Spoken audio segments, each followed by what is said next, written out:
Hi hello ನಮಸ್ತೆ guarantee ಸ್ಪೆಷಲ್ಗೆ ಸ್ವಾಗತ. ನಾನು ಪ್ರಭುದೇವ್. ಸಿಎಂ ಸಿದ್ದರಾಮಯ್ಯ ಮುಖ್ಯಮಂತ್ರಿ ಪಟ್ಟದಿಂದ ಕೆಳಕ್ಕಿಳಿಯೋ ಟೈಮ್ ಬಂತ ಅಥವಾ ಇನ್ನೂ ಅವರೇ ಕಂಟಿನ್ಯೂ ಆಗ್ತಾರಾ? ಇದೊಂಥರ $1 ಮಿಲಿಯನ್ ಕ್ವಶನ್. ಇದರ ಮಧ್ಯೆ ಕಹಾನಿ ಮೇ ಟ್ವಿಸ್ಟ್ ಸಿಕ್ಕಿದೆ. 2028ಕ್ಕೂ ನಾನೇ ಲೀಡರ್ ಅಂತಿದ್ದಾರೆ ಸಿದ್ದರಾಮಯ್ಯ. ಹಾಗಾದ್ರೆ ಸಿಎಂ ಸಿದ್ದರಾಮಯ್ಯ ಮುಂದಿನ ಎಲೆಕ್ಷನ್ನಲ್ಲೂ ಅಖಾಡಕ್ಕೆ ಇಳಿತಾರಾ? ಗೊತ್ತಿಲ್ಲ.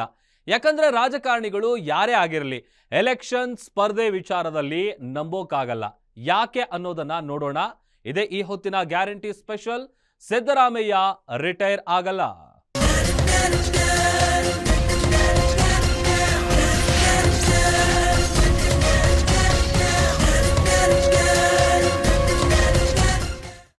ಎರಡು 2013ರ ಎಲೆಕ್ಷನ್ ಟೈಮ್ನಲ್ಲಿ ಕೂಡ ಸಿಎಂ ಸಿದ್ದರಾಮಯ್ಯ ಅವರು ಇದು ನನ್ನ ಲಾಸ್ಟ್ ಎಲೆಕ್ಷನ್ ಅಂತ ಹೇಳಿದ್ರು. ಆಗಿನ್ನೂ ಅವರು ಸಿಎಂ ಕೂಡ ಆಗಿರಲಿಲ್ಲ. ಅದಾದ ಮೇಲೆ 2018ರಲ್ಲಿ ಎರಡೆರಡು ಕಡೆ ಚುನಾವಣೆಗೆ ನಿಂತ್ರಲ್ಲ. ಆ ಟೈಮ್ನಲ್ಲೂ ಸಿದ್ದರಾಮಯ್ಯ ಇದೇ ನನ್ನ ಲಾಸ್ಟ್ ಎಲೆಕ್ಷನ್ ಅಂತ ಹೇಳಿದ್ರು. ಅದಾದ ಮೇಲೆ 2023ರಲ್ಲಿ ಇದೇ ನನ್ನ ಕೊನೆಯ ಚುನಾವಣೆ ಅಂತ ಮತ್ತೊಮ್ಮೆ ಹೇಳಿದ್ರು. ಈಗ ಸಿದ್ದರಾಮಯ್ಯ ಮತ್ತೆ 2028ಕ್ಕೂ ನನ್ನದೇ ನೇತೃತ್ವ ಅಂತಿದ್ದಾರೆ. ಪಾಲಿಟಿಕ್ಸ್ನಲ್ಲಿ ಒಂದೊಂದು ಹೇಳಿಕೆಗೂ ಮಹತ್ವ ಇದೆ. ಆ ಮಾತುಗಳ ಅರ್ಥ ಏನು ಅನ್ನೋದು ಅವರಿಗೆ ಮಾತ್ರ ಗೊತ್ತಿರುತ್ತೆ. ಯಾಕಂದ್ರೆ ಹೊರಗಿನವರಿಗೆ ಕಾಣೋ ಗುರಿನೇ ಬೇರೆ, ಅವರು ಇಟ್ಟಿರೋ ಗುರಿನೇ ಬೇರೆ ಇರುತ್ತೆ. ಯಾಕಂದ್ರೆ ಇದು ರಾಜಕೀಯ.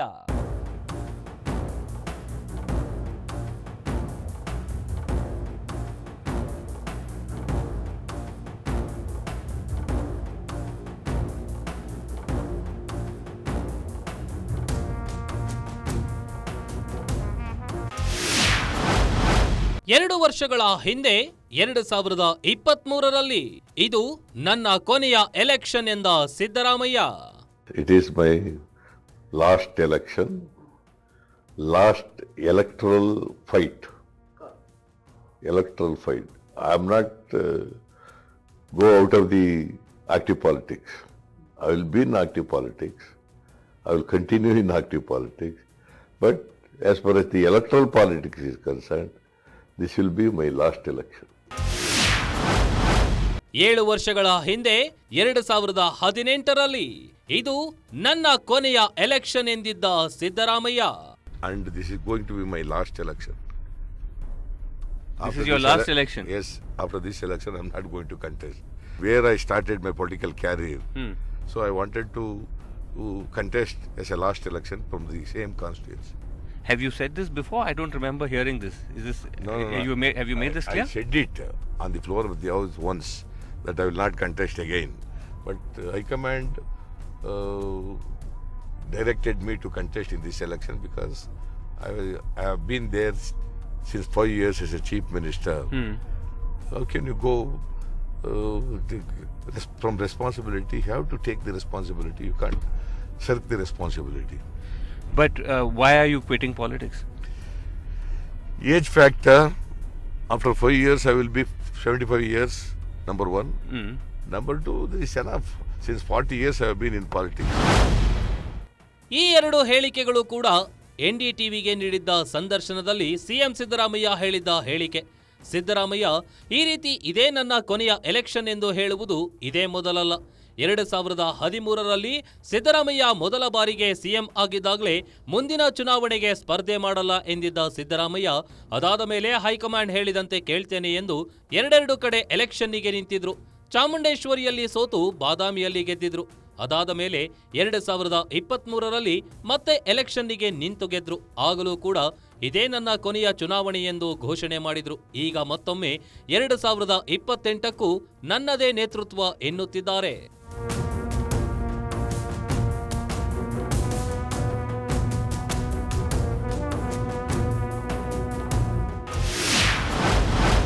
ಎರಡು 2028ಕ್ಕೂ ಎಲೆಕ್ಷನ್ನಿಗೆ ನಿಲ್ತಾರಂತೆ ಸಿದ್ದು. ಇಂಥದ್ದೊಂದು ಮಾತು ಹೇಳಿದ್ದಾರೆ ಸಿಎಂ ಸಿದ್ದರಾಮಯ್ಯ. ಅಲ್ಲಿಗೆ ಸಿದ್ದರಾಮಯ್ಯ 2028ಕ್ಕೂ ಎಲೆಕ್ಷನ್ನಿಗೆ ನಿಲ್ಲಬಹುದು ಎಂಬ ಸೂಚನೆ ಕೊಟ್ಟಂತಾಗಿದೆ.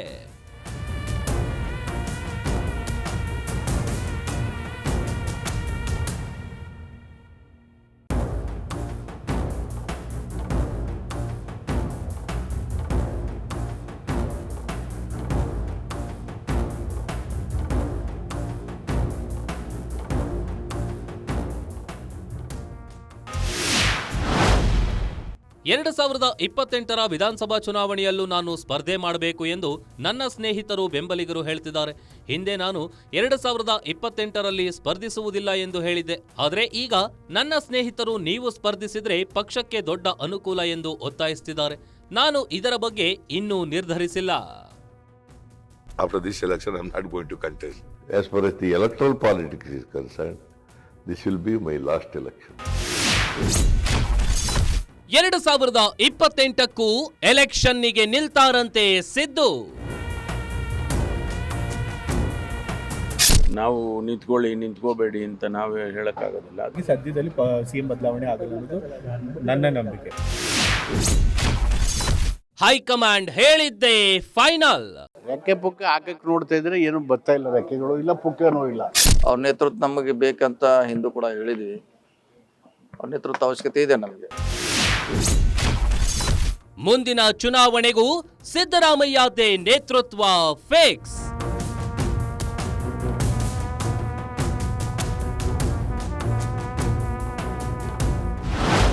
ಸಿದ್ದರಾಮಯ್ಯ ಈ ಹೇಳಿಕೆ ನೀಡ್ತಾ ಇದ್ದಂತೆಯೇ ಸಂಚಲನ ಸೃಷ್ಟಿಸಿದೆ.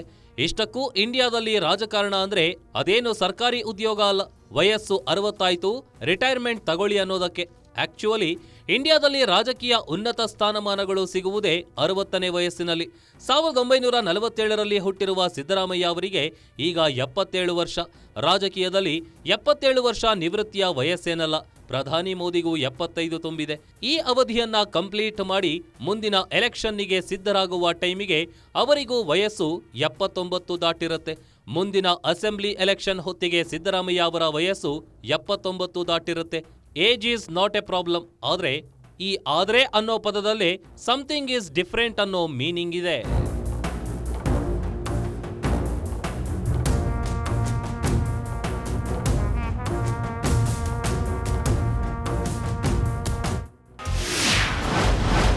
ಸ್ಪರ್ಧೆ ಸಿದ್ದರಾಮಯ್ಯ ವೈಯಕ್ತಿಕ ನಿರ್ಧಾರ ಎಂದ ಪರಮೇಶ್ವರ್. ಅದು ಅವ್ರ ವೈಯಕ್ತಿಕವಾದಂಥ ತೀರ್ಮಾನ. ಅದ್ರ ಬಗ್ಗೆ ನಾವು ನಿಂತ್ಕೋಬೇಡಿ ಅಂತ ನಾವು ಹೇಳೋಕ್ಕಾಗೋದಿಲ್ಲ. ಅದು ಅವರ ವೈಯಕ್ತಿಕವಾದಂಥ ತೀರ್ಮಾನ. ನೆನ್ನೆ ಕೂಡ ಅವರು ಹೇಳಿದ್ದಾರೆ, ಒತ್ತಾಯ ಮಾಡ್ತಾ ಇದ್ದಾರೆ ನಮ್ಮ ಮುಖಂಡರುಗಳು. ಅದನ್ನು ನಾನು ಮುಂದೆ ತೀರ್ಮಾನ ಮಾಡ್ತೀನಿ ಅಂತ ಹೇಳಿದ್ದಾರೆ. ಸಿದ್ದು ಶಕ್ತಿ ಈಗಲೂ ಬೇಕು, ಮುಂದೆಯೂ ಬೇಕು ಎಂದ ಸತೀಶ್ ಜಾರಕಿಹೊಳಿ. ನಾವು ಹಿಂದೂ ಕೂಡ ಹೇಳಿದ್ರಲ್ಲ, ಇವತ್ತೇನು ಹೊಸದಲ್ಲ. ಹಿಂದೂ ಕೂಡ ಹೇಳಿದ್ವಿ. ಅವ್ರ ನೇತೃತ್ವ ನಮಗೆ ಬೇಕಂತ ಹಿಂದೂ ಕೂಡ ಹೇಳಿದ್ವಿ. ಅವ್ರ ನೇತೃತ್ವ ಅವಶ್ಯಕತೆ ಇದೆ ನಮಗೆ. 2028ಕ್ಕೂ ಇದೆ, ಮುಂದೂ ಕೂಡ ಇದೆ. ಯಾವಾಗಲೂ ಎಲ್ಲಿವರೆಗಿದೆ ಅಲ್ಲಿವರೆಗೆ ಇದ್ದೇ ಅವ್ರು ಬೇಕೇ ಬೇಕು. ಅವ್ರ ಆಶೀರ್ವಾದ ಬೇಕೇ. ಪರಮೇಶ್ವರ್ ಅವರ ಮಾತಿನಲ್ಲಿ ಅದು ಸಿದ್ದರಾಮಯ್ಯ ಅವರ ಪರ್ಸನಲ್ ಡಿಸಿಷನ್ ಇದ್ರೆ, ಸತೀಶ್ ಜಾರಕಿಹೊಳಿ ಮಾತಿನಲ್ಲಿ ಸಿದ್ದರಾಮಯ್ಯ ಕಾಂಗ್ರೆಸ್ಸಿಗೆ ಅನಿವಾರ್ಯ ಅನ್ನೋ ಸಂದೇಶ ಇದೆ. ಅದಕ್ಕಿಂತ ಮಿಗಿಲಾಗಿ ಉತ್ತರ ಕೊಟ್ಟಿರೋದು ಯತೀಂದ್ರ ಸಿದ್ದರಾಮಯ್ಯ. ನನಗೆ ಗೊತ್ತಿರೋ ಹಾಗೆ ಪಕ್ಷದಲ್ಲಂತೂ ಸಿಎಂ ಬದಲಾವಣೆ ಬಗ್ಗೆ ಚರ್ಚೆ ಮಾಡಿಲ್ಲ, ಅಥವಾ ನಮ್ಮ ತಂದೆಯವ್ರಿಗಾಗಲಿ ಅಥವಾ ಬೇರೆ ಲೀಡರ್ಗಾಗಲಿ ಸೂಚನೆ ಕೊಟ್ಟಿಲ್ಲ, ನನಗೆ ಗೊತ್ತಿರೋ ಮಾಹಿತಿ. ಸೊ ಹಾಗಾಗಿ ಸದ್ಯದಲ್ಲಿ ಸಿಎಂ ಬದಲಾವಣೆ ಆಗಲ್ಲ ಅನ್ನೋದು ನನ್ನ ನಂಬಿಕೆ. ಸೊ ಅದನ್ನೇ ನನಗೆ ಗೊತ್ತಿರೋ ವಿಚಾರ ಅಷ್ಟೇ. ನೀವು ಕೊಟ್ಟಿದ್ದಂತ ಅನಿವಾರ್ಯ ಅಂತ ಹೇಳಿದ್ರು ರಾಜಣ್ಣ ಅವರು. ಸಿದ್ದರಾಮಯ್ಯ ಅವರು ಈ ಪ್ರಸ್ತುತ ಪರಿಸ್ಥಿತಿಯಲ್ಲಿ ಕಾಂಗ್ರೆಸ್ ಪಕ್ಷಕ್ಕೆ ಅನಿವಾರ್ಯ ಅಂತ ಒಂದು ಮಾತನ್ನು ಹೇಳಿದ್ದಾರೆ. ಅಫ್ಕೋರ್ಸ್ ಅದು ಬಹಳಷ್ಟು ಕಾಂಗ್ರೆಸ್ ಪಕ್ಷದ ನಾಯಕರು ಮತ್ತು MLAಗಳ ಅಭಿಪ್ರಾಯ ಆಗಿದೆ. ಅದನ್ನೇ ನಾನು ಕೂಡ ರೀಟ್ರೇಟ್. ಯತೀಂದ್ರ ಸಿದ್ದರಾಮಯ್ಯ ಅವರ ಮಾತು ಹೊರಬರ್ತಾ ಇದ್ದಂತೆಯೇ ರಾಜಕೀಯ ಮಹತ್ವಾಕಾಂಕ್ಷಿಗಳಿಗೆ ತಲ್ಲಣ ಶುರುವಾಗಿದೆ. ಆ ಮಹತ್ವಾಕಾಂಕ್ಷೆ ಇರೋದು ಯಾರಲ್ಲಿ? ಅದು ಓಪನ್ ಸೀಕ್ರೆಟ್. ಒಟ್ನಲ್ಲಿ ಸಿಎಂ ಸಿದ್ದರಾಮಯ್ಯ ಸದ್ಯಕ್ಕೆ ರಿಟೈರ್ ಆಗಲ್ಲ, ಅದಂತೂ ಕ್ಲೀನ್ ಅಂಡ್ ಕ್ಲಿಯರ್. ಹಾಗಾದ್ರೆ ಸಿಎಂ ಚೇಂಜ್ ಆಗ್ತಾರಾ, ಆಗಲ್ವಾ? ಕೇವಲ ಸಂಪುಟ ವಿಸ್ತರಣೆ ಅಷ್ಟೇ ಆಗುತ್ತಾ? ಈ ವಿಷಯನ DK ಶಿವಕುಮಾರ್ ಅವರ ಪ್ರೀತಿಯ ತಮ್ಮ DK ಸುರೇಶ್ ಅವರನ್ನ ಕೇಳಿದ್ರೆ ಅವರು ಹೇಳೋದೇ ಬೇರೆ. ಶಾಸಕರುಗಳು ಸಚಿವ ಸ್ಥಾನದ ಆಕಾಂಕ್ಷಿಗಳಿದ್ದಾರೆ, ನಮ್ಮ ಶ್ರಮ ಪ್ರತಿಫಲ ಬೇಕು ಅಂತಾರೆ. ಅದು ಕೇವಲ ಶಾಸಕರು ಮಾತ್ರ ಅಲ್ಲ, DK ಶಿವಕುಮಾರ್ ಅವರು ಇರ್ಬೋದಲ್ಲ ಸರ್, ಶ್ರಮಕ್ಕೆ ತಕ್ಕ ಪ್ರತಿಫಲವನ್ನು ಬಯಸ್ತಾ ಇರ್ಬೋದು. ಅದ್ರ ಬಗ್ಗೆ ನನಗೆ ಮಾಹಿತಿ ಇಲ್ಲ. DK ಶಿವಕುಮಾರ್ ಅವ್ರ ಬಗ್ಗೆ ಬೇರೆ ಶಾಸಕರು ಕೇಳೋದ್ರಲ್ಲಿ ತಪ್ಪೇನೂ ಇಲ್ಲ.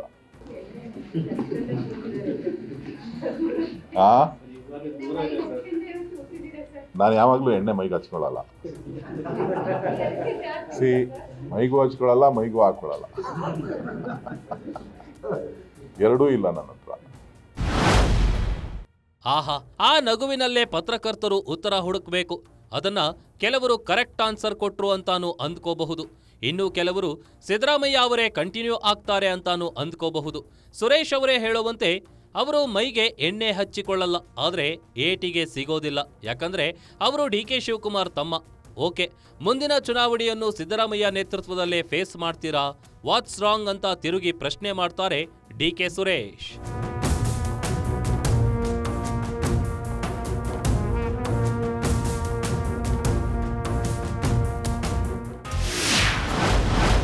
ಸಿದ್ದು ನೇತೃತ್ವದಲ್ಲೇ ಎಲೆಕ್ಷನ್ ಮಾಡಿದ್ರೆ ತಪ್ಪೇನು? ಸೊ ಉತ್ತಮವಾದಂಥ ಆಡಳಿತ ನಡೀತಾ ಇದೆ, ಹಾಗಾಗಿ ಅವರ ನಾಯಕತ್ವದಲ್ಲಿ ನಾವು ಮುಂದೆ ಚುನಾವಣೆ ಎದುರಿಸೋದು ತಪ್ಪೇನೂ ಇಲ್ಲ. ಸೊ ಉತ್ತಮವಾದಂಥ ಆಡಳಿತ ನಡೀತಾ ಇದೆ, ಹಾಗಾಗಿ ಅವರ ನಾಯಕತ್ವದಲ್ಲಿ ನಾವು ಮುಂದೆ ಚುನಾವಣೆ ಎದುರಿಸೋದು ತಪ್ಪೇನೂ ಇಲ್ಲ. ಅಲ್ಲಿಗೆ ಸಿದ್ದರಾಮಯ್ಯ ನೇತೃತ್ವದಲ್ಲೇ 2028ಕ್ಕೂ ಎಲೆಕ್ಷನ್ ಎದುರಿಸೋಕೆ ಕಾಂಗ್ರೆಸ್ಸಿನಲ್ಲಿ ಯಾವ ಪ್ರಾಬ್ಲಮ್ಮೂ ಇಲ್ಲ. ಅತ್ತ ಸಿದ್ದು ಬಣದವರಿಗೂ ಇಲ್ಲ, ಡಿ.ಕೆ. ಬಣದವರಿಗೂ ಇಲ್ಲ. ಆದ್ರೆ ಮೀಟಿಂಗ್ ಮೇಲೆ ಮೀಟಿಂಗ್ ನಡೆಸ್ತಿರೋದು ಯಾಕೆ? ಹಿಂದೆಂದು ಇಲ್ಲದಷ್ಟು ಮೀಟಿಂಗ್ಗಳು ಸಡನ್ ಆಗಿ ನಡೀತಾ ಇರೋದು ಯಾಕೆ? That is suspense.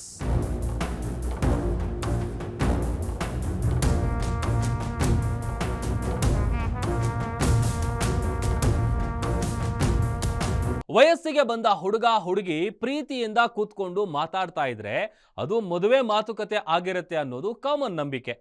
ಆದ್ರೆ ರಾಜಕಾರಣಿಗಳ ವಿಚಾರ ಹಾಗಲ್ಲ. ಮೀಟಿಂಗ್ ಮಾಡೋ ರಾಜಕಾರಣಿಗಳು ಊಟ ಆಯ್ತಾ, ತಿಂಡಿ ಆಯ್ತಾ, ಆರೋಗ್ಯ ಹೇಗಿದೆ, ವಾಕಿಂಗ್ ಮಾಡ್ತಿದ್ದೀರಾ, ಡಯಟ್ ಏನ್ ಮಾಡ್ತಿದ್ದೀರಿ ಅಂತೆಲ್ಲ ಮಾತಾಡ್ತಾರೆ ಅಂತ ಅಂದ್ಕೊಂಡ್ರೆ ನಮ್ಮಂತ ದಡ್ರು ಯಾರೂ ಇರಲ್ಲ. ಹಾಗಾದ್ರೆ ಮೀಟಿಂಗ್ಗಳಲ್ಲಿ ಏನಾಗ್ತಾ ಇದೆ ಬನ್ನಿ ನೋಡೋಣ.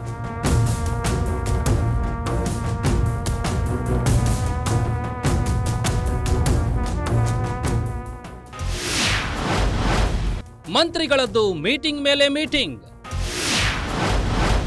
ಮಂಗಳವಾರ ಪರಂ HCM ಸೀಕ್ರೆಟ್ ಮೀಟಿಂಗ್. ಬುಧವಾರ ಸಿಎಂ ಪರಂ HCM ಮೀಟಿಂಗ್.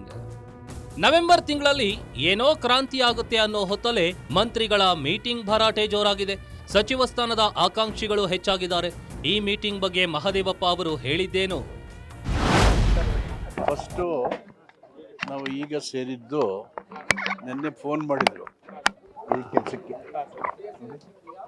ತುಮಕೂರು ನಗರ ಶ್ರೀಹರ್ಷ ಪಕ್ಷಿನ ಸಹಕಾರ ಸಂಘ, ಇದಕ್ಕೆ 400 ಜನ ಸದಸ್ಯರು, 3,000 ಸದಸ್ಯರು ಹೊಂದಿರುತ್ತೆ ಸ್ಥಾಪನೆಗೊಂಡು. ಇದಕ್ಕೆ ಒಂದು 5 ಕೋಟಿ ಬೇಕು ಅಂತ ನನಗೆ ಕೊಟ್ಟಿದ್ದಾರೆ. ನಿನ್ನೆ ಟೈಮ್ ತಗೊಂಡಿದ್ದು. ವೈ ಮೆಡ್ ಟುಡೇ ಮಾರ್ನಿಂಗ್, ಇವತ್ತು ಬೆಳಿಗ್ಗೆ ಯಾಕೆ ಸೇರಿದ್ರು ಅನ್ನೋಕ್ಕೆ ಈ ಕಾರಣ. ಇದು ಪೊಲಿಟಿಕಲ್ ರೀಸನ್ ಅಲ್ಲ. ಅವಾಗ ಬೆಳಿಗ್ಗೆ ಬರ್ತೀವಿ ಅಂದರೆ ತಿಂಡಿ ಸಮಯ ತಿಂಡಿ ಅಷ್ಟೇ. ಅರೆ, ಇದೆಲ್ಲ ಹೇಗೆ ಸಾಧ್ಯ ಅನ್ನೋದು ಪತ್ರಕರ್ತರ ಕುತೂಹಲ. ಅದಕ್ಕೆ ಮಹದೇವಪ್ಪನವರು ಹೇಳೋದು ಇಷ್ಟೇ: ನೀವು ಕೇಳೋ ಪ್ರಶ್ನೆಗಳಿಗೆ ನಮ್ಮ ಹತ್ತಿರ ಉತ್ತರ ಇಲ್ಲ. ಸೊ ನೀವು ಹೇಳುವ ಪ್ರಶ್ನೆಗಳಿಗೆ ನನ್ನ ಕಡೆ ಯಾವುದೇ ಉತ್ತರ ಇಲ್ಲ. ಉತ್ತರ ಮತ್ತು ತೀರ್ಮಾನ ಮಾಡೋದು ಹೈಕಮಾಂಡು.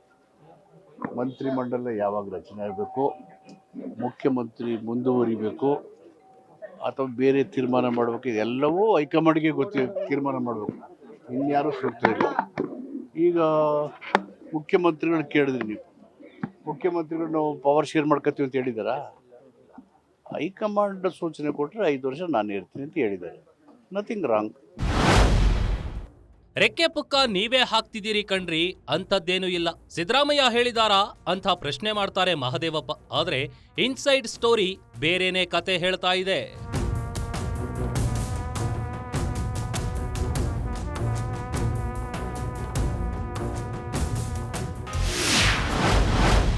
ಜೋರಾಗಿದೆ ದಲಿತ ಸಿಎಂ ಕೂಗು. ಸಿದ್ದರಾಮಯ್ಯ ಅವರನ್ನ 5 ವರ್ಷಕ್ಕೆ ಸಿಎಂ ಅಂತ ಅಂದ್ಕೊಂಡಿದ್ದೇವೆ. ಅವರೇ ಮುಂದುವರೆದ್ರೆ ಅಭ್ಯಂತರ ಇಲ್ಲ. ಅಕಸ್ಮಾತ್ ಸಿಎಂ ಚೇಂಜ್ ಮಾಡೋದೇ ಹೈಕಮಾಂಡ್ ನಿರ್ಧಾರ ಆಗಿದ್ರೆ ದಲಿತರನ್ನ ಸಿಎಂ ಮಾಡಿ ಅನ್ನೋ ಕೂಗು ಕೇಳಿ ಬರ್ತಾ ಇದೆ. ನಾನು ಪ್ರತಿಕ್ರಿಯೆ ಮಾಡೋದಿಲ್ಲ ಅದಕ್ಕೆ. ಅವರವರ ಅಭಿಪ್ರಾಯಗಳು ಅವ್ರು ಹೇಳ್ತಾ ಇರ್ತಾರೆ, ಅದಕ್ಕೆ ನಾವು ಪ್ರತಿಕ್ರಿಯೆ ಮಾಡೋದ್ರಲ್ಲಿ ಅರ್ಥವಿಲ್ಲ. ದಲಿತರ ಅಂದ್ರೆ ಅಹಿಂದ ಅಂತ ಹೇಳ್ತಿರುವಂತ ಪಕ್ಷ ಪರಮೇಶ್ವರ್ ಅವ್ರ ವಿಚಾರದಲ್ಲಿ ಮೋಸ ಮಾಡ್ತು, ಆದ್ರೂ ಕೂಡ ತಾಳ್ಮೆಯಿಂದ ಇದ್ದಾರೆ. ನಮ್ಮ ಪಕ್ಷದಲ್ಲಿ ಪದೇ ನಾನು ಹೇಳಿದ್ದೇನೆ, ಯಾವುದೇ ತೀರ್ಮಾನ ಹೈಕಮಾಂಡ್ನವರು ಮಾಡ್ತಾರೆ ಅಂತ.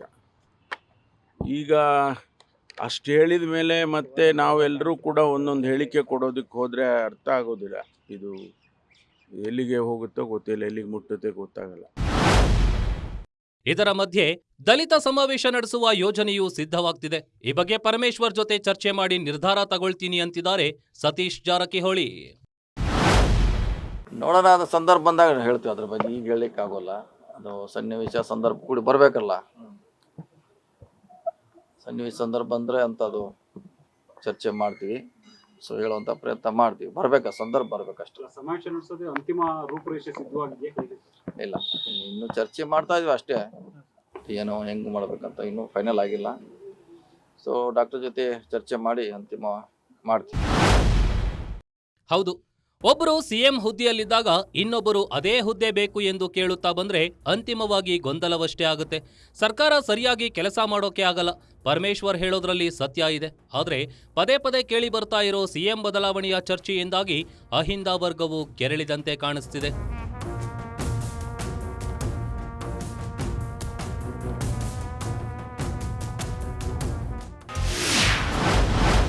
ಸಿದ್ದು ಬದಲಾವಣೆಗೆ ಅಹಿಂದ ವರ್ಗ ಆಕ್ರೋಶ.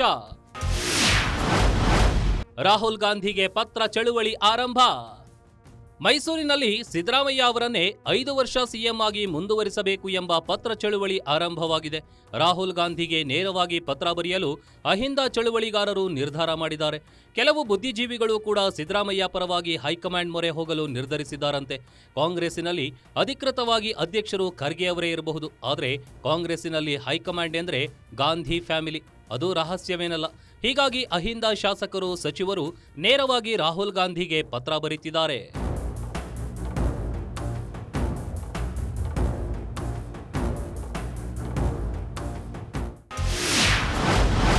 ಹೈಕಮಾಂಡ್ ಹೇಳಿದ್ದನ್ನ ನಾವು ಫಾಲೋ ಮಾಡ್ತೇವೆ. ಸಿದ್ದರಾಮಯ್ಯ ಬೆನ್ನಿಗೆ ಅಹಿಂದ ಸಚಿವರು, ಶಾಸಕರು. ಆದವಾಗ ಅವ್ರು ಹೇಳ್ತಾ ಇರೋದು, ಎಲ್ಲರೂ ಹೇಳ್ತಾ ಇರೋದು, ಸನ್ಮಾನ್ಯ ಮುಖ್ಯಮಂತ್ರಿಗಳಾದ ಸಿದ್ದರಾಮಯ್ಯನವ್ರು ತೆಗೆದು ನಮ್ಗೆ ಕೊಡ್ರಿ ಅಂತ ಯಾರೂ ಕ್ಲೈಮ್ ಮಾಡ್ತಾ ಇಲ್ಲ.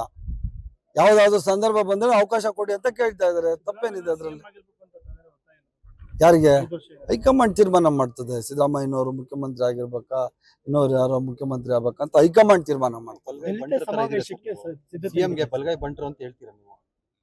ಕಾಂಗ್ರೆಸ್ ಪಕ್ಷದ ಬಲಗೈ ಬಂಟ್ರ ಜೊತೆಲಿ ಸಿದ್ದರಾಮಯ್ಯನವ್ರಿಗೂ ಎಲ್ಲರಿಗೂ, ನಾನು ಸುಧಾಕರ್ ಸಿದ್ದರಾಮಯ್ಯನವ್ರಿಗೂ ಬಲಗೈ ಬಂಟ್ರು, ಡಿ ಕೆ ಶಿವಕುಮಾರ್ ಅವ್ರಿಗೂ ಬಲಗೈ ಬಂಟ್ರು. ನಾವೆಲ್ಲರೂ ಫಾಲೋವರ್ಸ್ ಆಫ್ ಕಾಂಗ್ರೆಸ್ ಪಾರ್ಟಿ. ರೀ ಅವ್ರ ನಾಯಕತ್ವ ಬೇಕೇ ಬೇಕು, ಇಡೀ ರಾಜ್ಯಕ್ಕೆ ಬೇಕಾಗೈತೆ. ಅದ್ರಾಗ ಏನು ಅನ್ಡಿಸ್ಪ್ಯೂಟೆಡ್ ಸಿದ್ದರಾಮಯ್ಯ ಅವ್ರ ನಾಯಕತ್ವ ಅವ್ರ ರಾಜಕಾರಣದಲ್ಲಿ ಸಕ್ರಿಯವಾಗಿರಬೇಕು.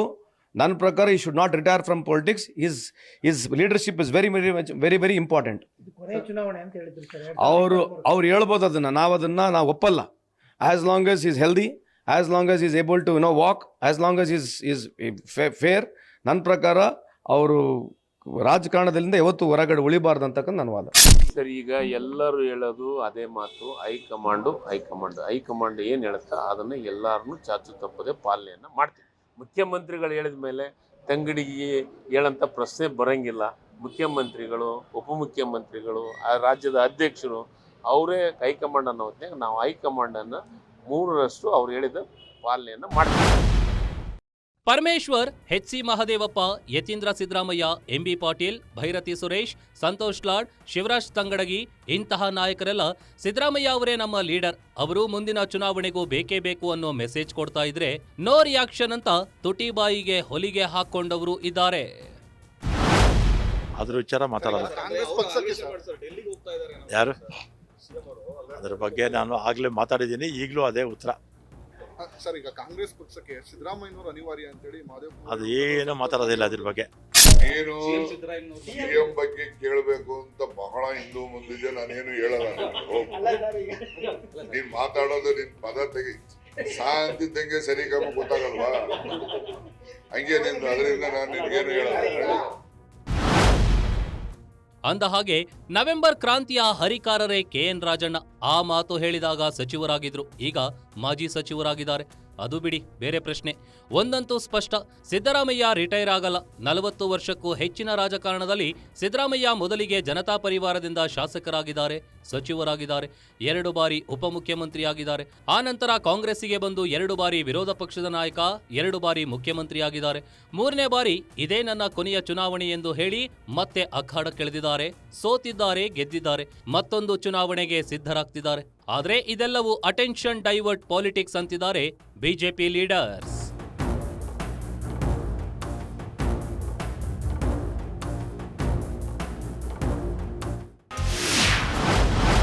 CM change attention divert ತಂತ್ರವಾ?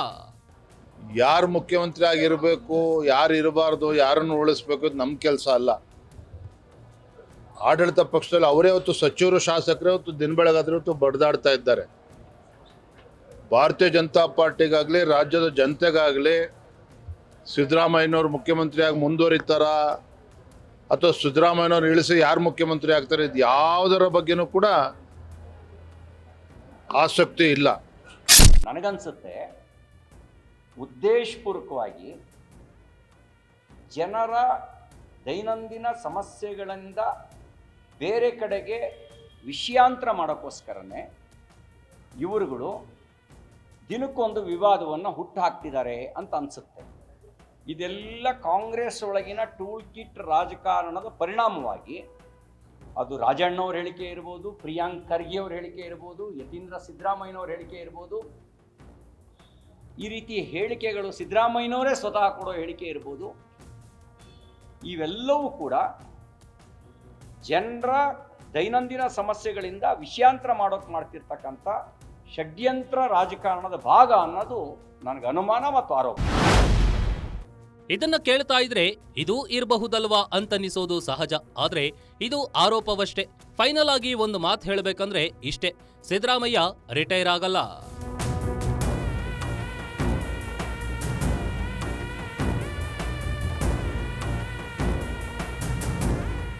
ನೋಡಿದ್ರಲ್ಲ, ಒಬ್ಬೊಬ್ಬರದ್ದು ಒಂದೊಂದು ಕನಸು. ಆ ಕನಸುಗಳಿಗೆ ಡೈನಮೇಟ್ ಇಡೋರದ್ದು ಇನ್ನೊಂದು ಪ್ಲಾನ್, ಅದಕ್ಕೆ ನೀರು ಸುರಿಯೋರದ್ದು ಇನ್ನೊಂದು ಪ್ಲಾನ್. ಈ ಪ್ಲಾನ್ಗಳ ನಡುವೆನೇ ನವೆಂಬರ್ ಎಂಟ್ರಿ ಕೊಟ್ಟಾಗಿದೆ. ಮುಂದೆ ಏನಾಗುತ್ತೆ ಕಾದ್ ನೋಡೋಣ. ಇದಾಗಿತ್ತು ಈ ಹೊತ್ತಿನ ಗ್ಯಾರಂಟಿ ವಿಶೇಷ. ನೋಡ್ತಾ ಇರಿ ಗ್ಯಾರಂಟಿ ನ್ಯೂಸ್, ಸುದ್ದಿ ಖಚಿತ, ನ್ಯಾಯ ನಿಶ್ಚಿತ.